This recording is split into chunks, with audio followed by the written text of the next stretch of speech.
information officer, the PIO, is to handle a lot of our media requests, but also social media. So if any of you guys follow us on Facebook or see us on Nextdoor or Instagram or any of those things, those are posts that are coming from me in my office. And so my job is to keep you guys informed about what's happening and the things that you need to know that are going on in the community, but also some of the things that I see that people want to hear about with their police department. I'm going to focus more on some of the statistics and the trends that we've seen over 2023.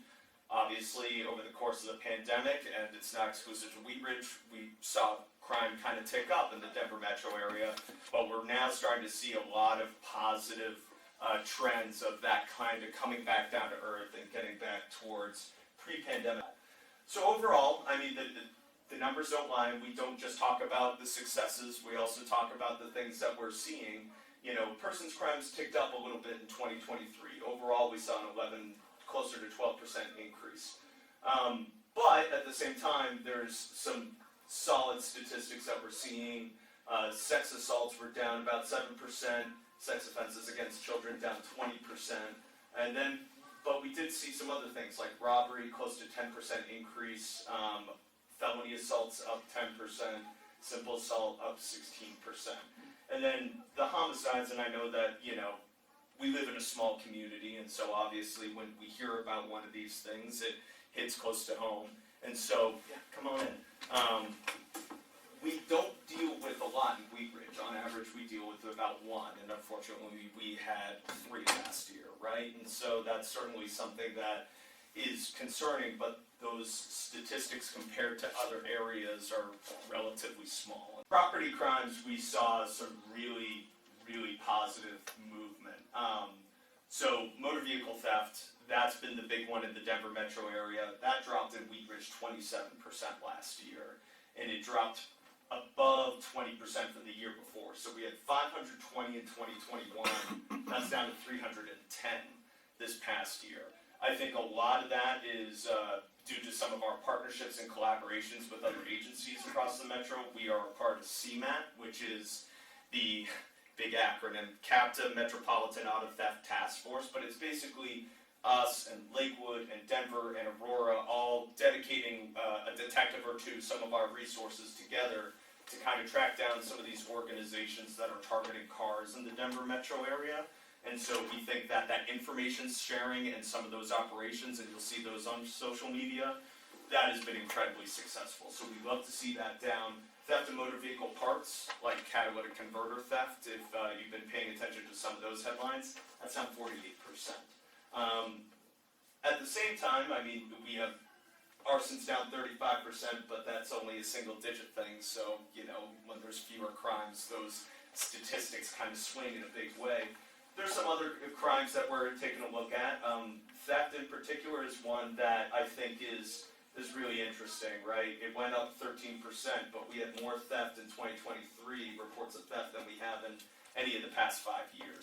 When we look at some of these levels, we look at compare it to what's the average we've seen over the past 5 years, and so it's not really a surprise if you know and you've seen what's happening not just in Wheat Ridge but around town. We're getting, around the Denver metro area, we're getting more drug-related calls. That's moderately high.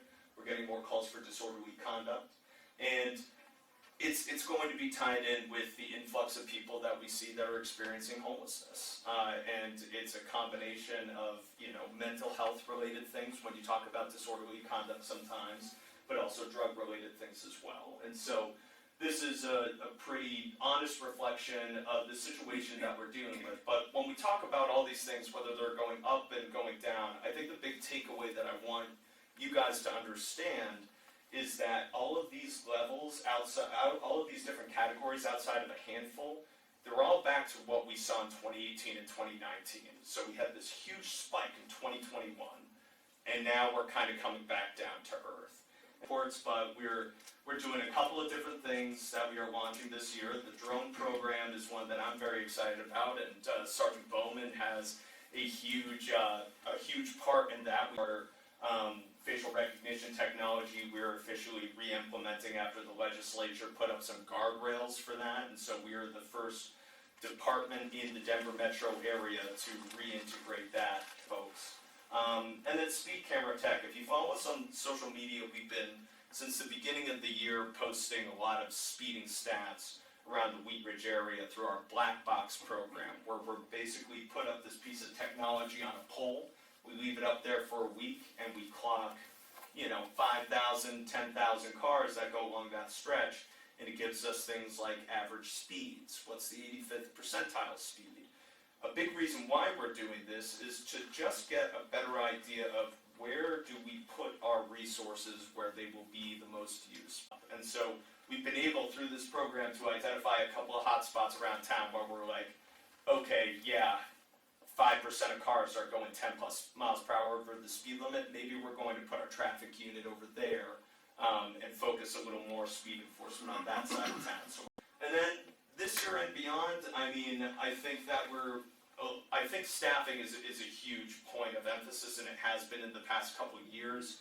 Our staffing levels were relatively down in 2021, and we've kind of crawled back. And again, we're in a strong position to not only be fully staffed, but potentially have a conversation about, should we add an extra person to patrol moving forward, so that we have, 6 people instead of 5, or 7 people instead of 6 in certain areas. And again, that allows us to be more responsive and to get to emergencies faster.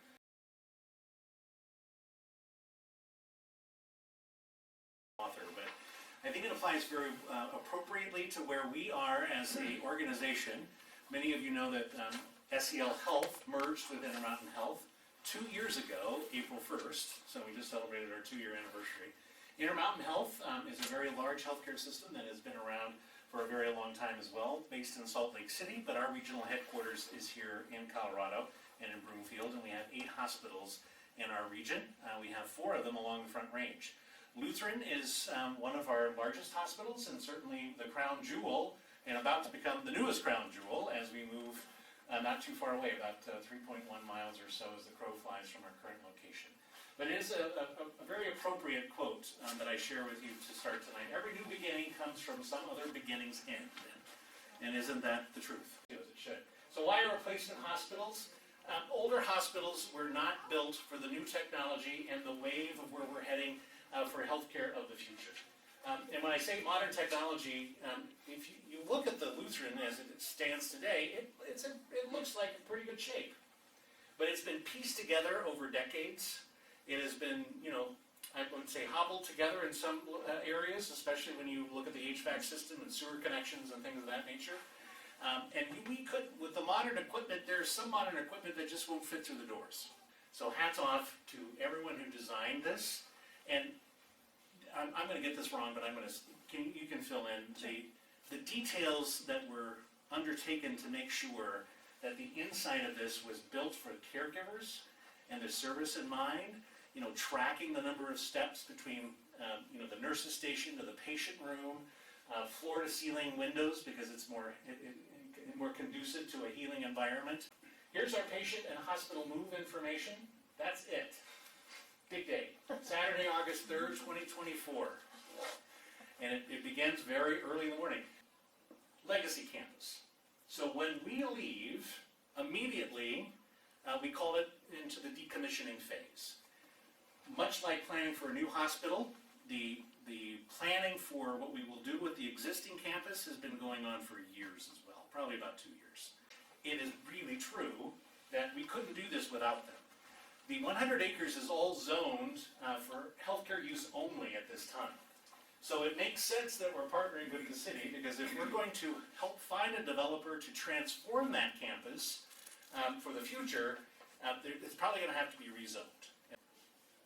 100 acres likely redeveloped. When I say likely redeveloped, if I were doing the over and under on this in Vegas, I put my money it's going to be redeveloped. But anything could happen.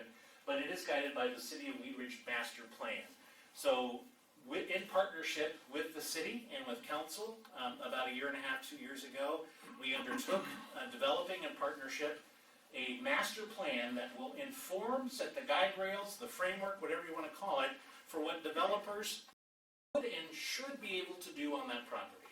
This is the minimum guidelines, and even I think it gives you more of a sense of the culture we want to keep on that campus and what the future will look like as far as potential housing, open space, and other types of things. If you want to look it up, it's at whatsupreedridge.com/Lutheran. It's a pretty extensive document, but it's got renderings in there and heat maps and what it may look like in the future. It was guided by, did anybody in this room participate in those hearings? So it was guided by a lot of input, officially adopted by council, and a couple other things were thrown in there which I'll talk about. Selection process is going to take time. The redevelopment of properties of this size and magnitude and complexity don't just happen overnight. There's a lot of steps. You will, as a community, have a lot of opportunity to attend public hearings and let your thoughts be known once they kind of get out there a little more publicly. We don't know what those are yet because we haven't begun the process of selection. Anything I missed? I did miss one thing. This is Lindsay's gig. We have a community open house. Oh. Yeah, and for obvious reasons, we're not able to do a lot of tours right now as we take the keys to the house and we start cleaning and sterilizing. But we do want to give the community an opportunity to come in and see what we're building for this community. And so the open house is Saturday, July 20th, from 9 to 1, and so you'll have a chance to come in and tour parts of the hospital.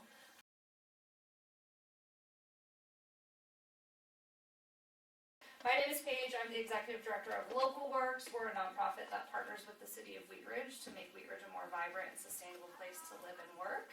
So we focus on 3 major areas: economic development, neighborhood revitalization, and arts and culture. So the makerspace is really an area that we've married economic development, arts and culture in a really beautiful way. If you're not familiar with the makerspace, don't worry, I was not either when I took this job, and I still figured it out. So what a makerspace is it's really a launching pad of innovation, entrepreneurship, and creativity. So our facility is right there.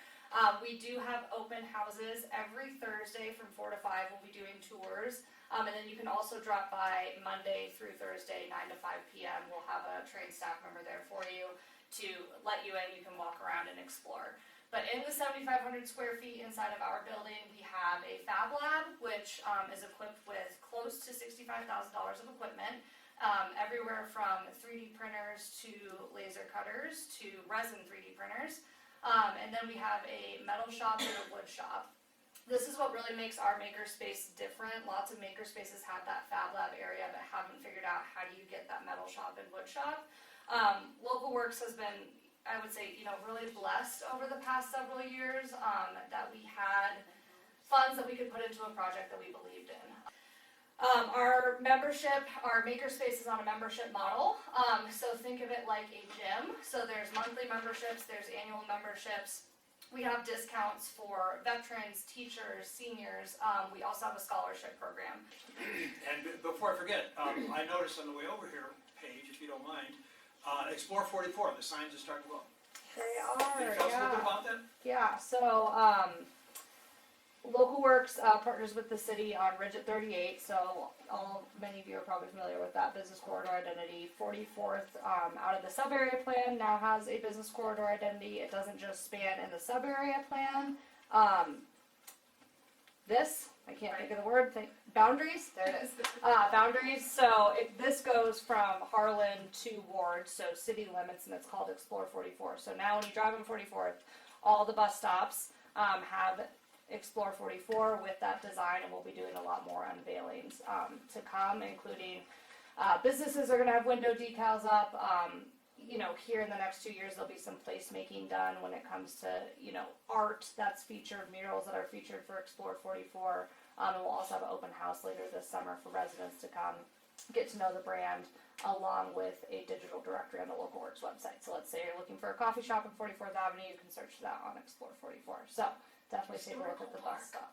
Yeah. I also wanted to thank Wheat Ridge Police Department for not only being here, but just your attention to the community. And you guys are going to have busy back-to-back weekends. So you're going to do the patient move the weekend before the Carnation Festival. There's going to be lots of Yes. So thank you guys for being here. I'm happy to do it. Thanks, appreciate you guys coming out. I appreciate all you guys coming out tonight, and hopefully we learned something and hope to see y'all in, a few months down the road, we'll let everybody know, but we will be doing it again, same place. Yeah, tell your neighbors, especially about boards and commissions.